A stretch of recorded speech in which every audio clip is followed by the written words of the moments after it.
প্রত্যেকটা যুগের সাথে তাল মিলিয়ে নিজেকে পরিবর্তন করতে পারেন বলেই বোধহয় প্রসেনজিৎ চট্টোপাধ্যায় আজও টিকে রয়েছেন, এবং যুগের সাথে তাল না মেলানোর ফলে প্রসেনজিৎ চট্টোপাধ্যায়ের সমসাময়িক যুগের যে সমস্ত নায়কগুলি ছিলেন তারা হয়তো সবাই হারিয়ে গিয়েছেন, তারা সবাই বিলীন হয়ে গিয়েছেন।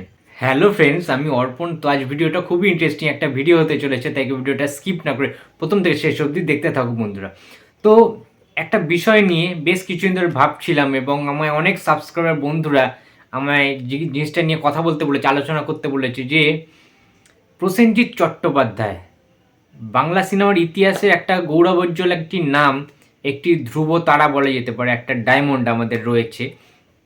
কিন্তু 90-এর দশকে বা 80-র দশকের শেষ দিকে, 80-র দশকের একদম শেষের দিকে শুরু করা এই সমস্ত নায়ক, যেমন প্রসেনজিৎ চট্টোপাধ্যায়, চিরঞ্জিত চক্রবর্তী, তাপস পাল, অভিষেক চ্যাটার্জি, ভিক্টর ব্যানার্জি, আমাদের জয় ব্যানার্জির মতো অনেক তারকা কিন্তু এসেছিলেন সেই 90-এর দশকটাতে।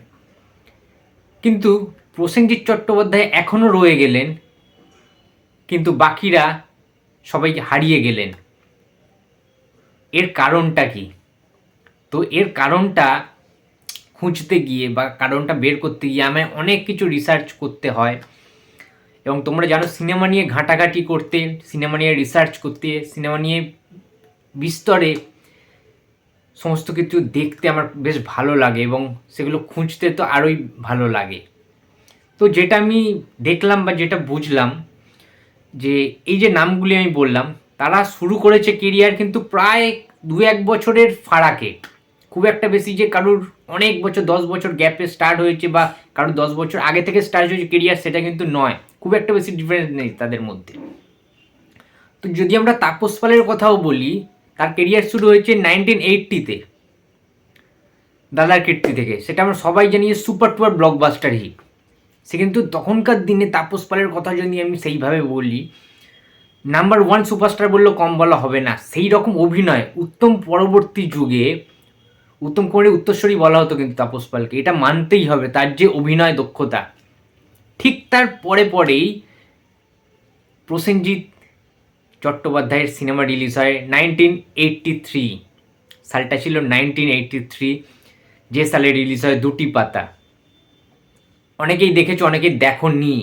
আমার মতের 80% আমার সাবস্ক্রাইবার বন্ধুরাই হয়তো দেখেনি দুটি পাতা সিনেমাটা, তার কারণ এতটাই ওল্ড, এতটাই পুরনো, খুব একটা টিভিতে দেয় না। অনেক পুরনো দিনে যাদের ক্যাসেট আছে তারা হয়তো দেখতে পারে, বা হয়তো আকাশ 8-এ দিতে পারে। আমি বহুদিন আগে দেখেছিলাম এই সিনেমাটা। তো তারপরে বেশ কিছুটা গ্যাপ পড়ে যায় প্রসেনজিতের। সেই সিনেমাটা কিন্তু হিট করেছে, বাট ব্লকবাস্টার হিট বা সুপারস্টারের যে তকমাটা, ওই নায়ক তকমাটা, ওইটা কিন্তু পাননি প্রসেনজিৎ। তাকে স্ট্রাগল করতে হয় বেশ কিছু বছর, এবং সালটা ছিল 1986, রিলিজ করলো অমর সঙ্গী।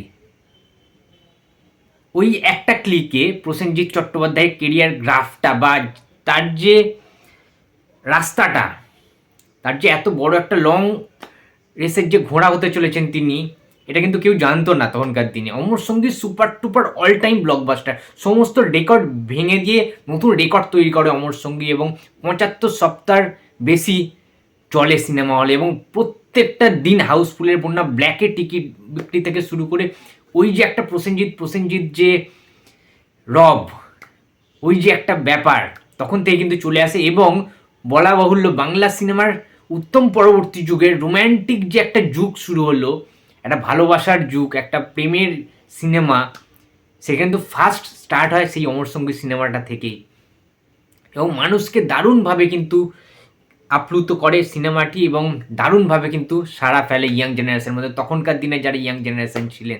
এবং এখনও যারা সিনেমাটা তোমরা দেখেছো, আমাদের মা বাবাদের মুখে গল্প শুনি, আমরা দাদা দিদিদের মুখে গল্প শুনি যে অমর সঙ্গীর মতো প্রেমের সিনেমা বোধহয়, ভালোবাসার সিনেমা, এতটা আন্তরিকতা হয়তো দেখা যায় না এখন। যেই রকম ইমোশান, সেই রকম মানে গল্পটা, স্টোরিটা, সেরকম গানগুলি ছিল দারুণ দারুণ, কি ছিল না সিনেমাটায়।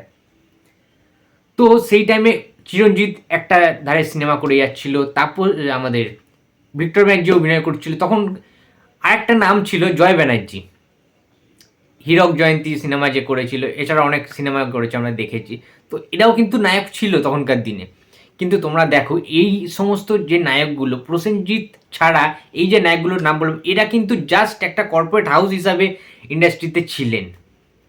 মানে কর্পোরেট হাউস বলতে বা কর্পোরেট অফিস বলতে আমরা কি বোঝা যাচ্ছে, যে অফিস যেমন আমরা করি, যে সকাল 11টা থেকে সন্ধ্যে 6টা অবধি, ধরো একটা অফিস টাইমের যে শিডিউলটা থাকে, যে এই টাইমে আমরা অফিস করব, কাজটা সারবো, বাড়ি চলে আসবো, এইটা বাদে আর কোনো আদার্স কোনো কাজ নেই।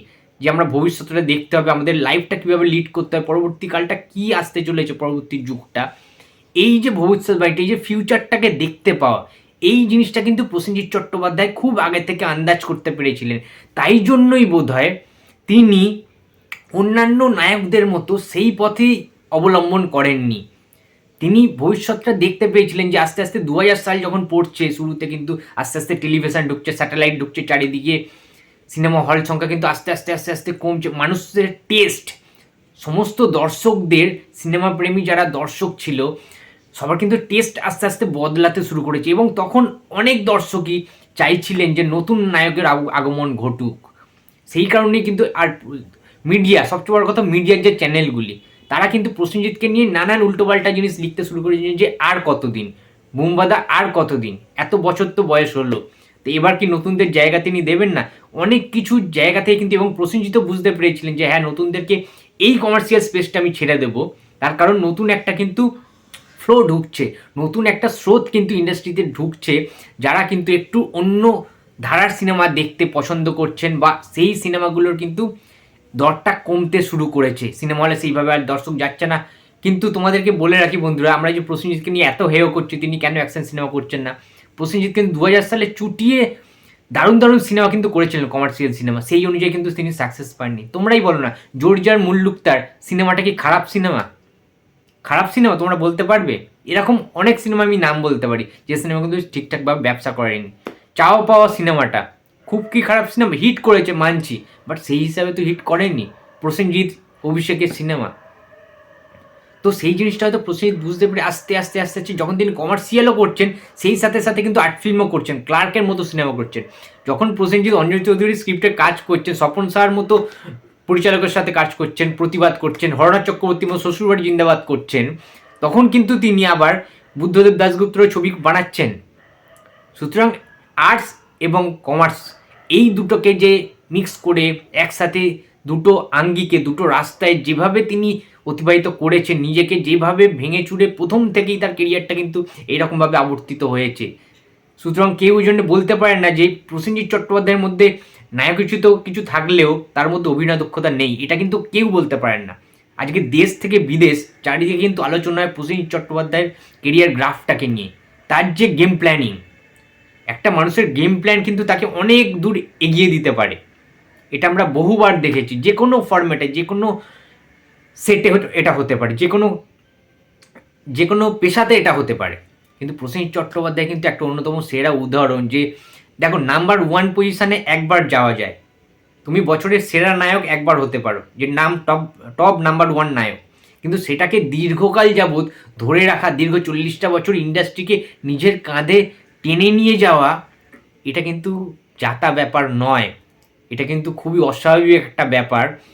এবং যে অস্বাভাবিক ব্যাপারটা রূপান্তরিত করেছে, প্রমাণ করে দিয়েছে প্রসেনজিৎ চট্টোপাধ্যায় নিজে, এবং তিনি যে কর্পোরেট হাউস হিসাবে ইন্ডাস্ট্রিটাকে দেখেননি, নিজের ফ্যামিলির মতো তিনি টালিগঞ্জ ফিল্ম ইন্ডাস্ট্রিকে দেখেন, ভালোবাসেন, লালন পালন করেন। সেটা আজকে আর্টিস্ট ফোরামটা স্টার্ট হওয়া শুরু হতে পারে, আর্টিস্ট ফোরামটা তৈরি করেছিলেন প্রসেনজিৎ চট্টোপাধ্যায়, এটা আমরা সবাই জানি, এবং তাকে লালন পালন করে। এবং আর্টিস্ট ফোরাম কিন্তু ফার্স্ট শুরু হয় প্রসেনজিৎ চট্টোপাধ্যায়ের সেই বাড়িতেই, নিজের বাসভবনে। তখন কিন্তু চেয়ারম্যান ছিলেন সৌমিত্র চ্যাটার্জি। এই সমস্ত কিছু ভুলে গেলে চলবে না, এবং প্রসেনজিৎ জানতো বলেই কিন্তু সে তখনকার দিনে তিনি কিন্তু আস্তে আস্তে নিজের ট্র্যাকটা চেঞ্জ করেছেন, নিজের ঘরানা চেঞ্জ করেছিলেন, এবং তার যে অভিনয় দক্ষতা, প্রতিবার সেটা ঋতুপর্ণ ঘোষের দোসর হতে পারে, সব চরিত্র কাল্পনিক হতে পারে, ক্লার্ক হতে পারে, চোখের বালি হতে পারে, ময়ূরাক্ষী হতে পারে, লালন ফকিরের যে ক্যারেক্টারটা মনের মানুষ সেটা হতে পারে, শঙ্খচিল হতে পারে। তো কমার্শিয়াল সিনেমা যেমনি তুমি একাই 100 নায়ক, আমাদের শত্রুর মোকাবিলা, গ্রেফতার, প্রতিবাদ, শ্বশুরবাড়ি জিন্দাবাদ, জামাইবাবু জিন্দাবাদ, বিদ্রোহ, রণক্ষেত্র, কুরুক্ষেত্র, চাওয়া পাওয়া, কর্তব্য, ত্যাগ, সংঘর্ষ, আক্রোশ, রক্তনদীর ধারা, এই সমস্ত সিনেমাগুলো তখন যিনি করে যাচ্ছেন, তার পাশাপাশি কিন্তু তিনি এই সমস্ত সিনেমাগুলোও করছেন। সুতরাং তিনি বলেই বোধহয় সম্ভব যে 3 শিফট, 4 শিফট, 5 শিফটে তিনি কাজ করতেন টানা টক দই আর শশা খেয়ে, সেটা বোধহয় প্রসেনজিৎ চ্যাটার্জি বলেই সম্ভব। এবং আমার জানা নেই যে অন্যান্য নায়করাই, যাদের নামগুলো ফার্স্টে আমি বললাম, তারা কিন্তু সেই অনুযায়ী হিট ছিল, সবার হিট ছিল। মাল্টি স্টারার যে সিনেমাগুলো ছিল সেইগুলো কিন্তু বেশি হিট ছিল, সেখানে প্রসেনজিৎও কিন্তু থাকতেন, যে কোনো সিনেমা আমি যদি বলি। এবং ইন্ডিভিজুয়াল যে কটা হিট ছিল সেইগুলো নিয়ে কি সে সারা জীবন ধুয়ে জল খাবে? তারা কিন্তু সেখান থেকে আর বেরোতে পারেননি। যেমন যদি তাপস পালের কথাও বলি, এত বড় মাপের একজন অভিনেতা, গুরু দক্ষিণা, দাদার কীর্তি, নানান সিনেমা করেছে, আপন পর, ভালোবাসা ভালোবাসা, কম সিনেমা নাকি তাপস পালের, পথ ভোলা, কিন্তু সে ওই জোনটা থেকে কিন্তু আর বেরোতে পারেনি। তারপরে দেখুন দেবের বাবা, ঠিক আছে, বিভিন্ন কাকা জ্যাঠার রোল কিন্তু সে প্লে করেছে। পরবর্তীকালে পলিটিক্সে ঢুকে গেছে। বেশিরভাগ এই যে নামগুলো বললাম নায়ক, বেশিরভাগ কিন্তু এই প্রফেশনটাই ত্যাগ করে দিয়েছে, টাকার লোভে প্রফেশনটাই চেঞ্জ করে তারা রাজনীতিতে চলে গেছেন। এটা একটা কারণ হতে পারে কিন্তু, যে আমি যে জিনিসটায় কাজ করছি সেটাকে আমি শুধুমাত্র পেশা হিসাবে দেখছি, সেটা নেশা হিসাবে নিচ্ছি না, সেটাকে ভালোবাসছি না আমি সেই কাজটাকে। কিন্তু এই অ্যাক্টিংটাকে বা এই অভিনয়টাকে প্রসেনজিৎ চট্টোপাধ্যায় কিন্তু নিজের রক্তের সাথে মিশিয়ে নিয়েছিলেন, সেই তখনকার দিন থেকেই আজ পর্যন্ত, এবং সারা জীবন তিনি থাকবেন, এইটুখানি জানি। আমার মতে এই কারণেই বোধহয় প্রসেনজিৎ চট্টোপাধ্যায় এতটা সাকসেসফুল, এবং বাদবাকি যারা সুপারস্টাররা রয়েছেন, কোনো নেপোটিজম নয়, কোনো পলিটিক্স নয়, তারা তাদের নিজের দোষে কিন্তু কেউ ইগো প্রবলেমে ভুগেছিলেন। স্ক্রিপ্ট কেউ যদি না দেয়, পরিচালক যদি তার কাছে স্ক্রিপ্ট নিয়ে না আসে, সে নিজে যেতেন না পরিচালকের কাছে, এরকম একটা অ্যাটিটিউড, গ্র্যাভিটি থাকতেন, এরকম অনেকে আছে। তার কারণ অভিষেকের কি কম হিট ছিল তখনকার দিনে? প্রচুর হিট ছিল অভিষেকেরও, এটা মানতে হবে। ভিক্টর ব্যানার্জির কম হিট ছিল? প্রচুর। জয় ব্যানার্জির কথা যে বলছি, যে কটা অঞ্জন চৌধুরীর স্ক্রিপ্টে তিনি কাজ করেছেন, অঞ্জন চৌধুরী নিয়েছেন, সবকটা সিনেমা কিন্তু সুপার হিট ছিল। তারপরে কোথায় বিলীন হয়ে গেলেন তারা? তাই কি না? তখনকার দিনে তো আমরা দেখতে পেয়েছি যে কি হাল ছিল ইন্ডাস্ট্রির। সেখান থেকে কিন্তু আস্তে আস্তে দাঁতে দাঁত চেপে লড়াই করে গিয়েছেন, আজও অবধি লড়াই করে যাচ্ছেন এবং ভবিষ্যতে লড়াই করবেন। সেটা হচ্ছে একটাই নাম, প্রসেনজিৎ চট্টোপাধ্যায়, আমাদের সবার প্রিয় বুম্বাদা। তাই জন্যই বোধহয় আমরা বারে বারে বলি, এবং এসবিএফ থেকেও যেটা একদম এস্টাবলিশ করে দেওয়া হয়েছে গোটা বিশ্বের দরবারে, যে তুমি প্রসেনজিৎ, তুমি ইন্ডাস্ট্রি। তো আমরা অটোগ্রাফে দেখেছি, সেই ডায়লগটাও ফেমাস হয়ে গেছিলো, ভাইরাল হয়ে গেছিলো। সৃজিত মুখার্জি আজকে লালন পালন করছেন, কৌশিক গাঙ্গুলি লালন পালন করছেন, সেই প্রসেনজিৎকে ঘষা মাজা করে আরও বেশি উজ্জীবিত করছেন।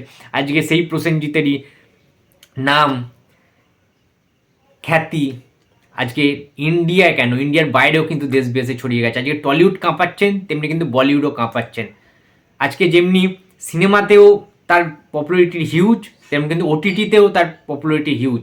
জুবিলিতে সে দেখিয়ে দিয়েছে যে আজকে একটা ওয়েব সিরিজেও এত বড় একজন প্রখ্যাত, একজন গুণী মানুষ, গুণী অভিনেতা, একজন প্রবীণ অভিনেতা প্রসেনজিতের যে কী কারিজমা, কী দক্ষতা অভিনয়ের প্রতি, সেটা কিন্তু জুবিলিতে শ্রীকান্ত রয়ের ক্যারেক্টারটা আমরা দেখতে পেয়েছি। সো প্রসেনজিতের তুলনা নেই। এবং যে তোমাদের ম্যাটারটা পুরো ডিটেলসে আলোচনা করলাম, তোমরা আশা করছি বুঝতে পেরেছি যে কেন প্রসেনজিৎ সবার থেকে আলাদা, এবং কেন প্রসেনজিৎ টিকে গেলেন, কিংবা কেন প্রসেনজিৎ চট্টোপাধ্যায় এখনও থেকে গেলেন, এবং বাকি 90s বা 90-এর দশকের যারা অভিনেতা তারা সবাই হারিয়ে গেলেন। তো বন্ধুরা, এই ছিল আজকে আমার ভিডিও। তো ভিডিওটা যদি ভালো লাগে তো লাইক, কমেন্ট অ্যান্ড শেয়ার করতে ভুলো না। যদি চ্যানেলে নতুন হয়ে থাকো তো প্লিজ সাবস্ক্রাইব করে দিও। তো দেখা হচ্ছে পরের ভিডিওতে। তো টাটা।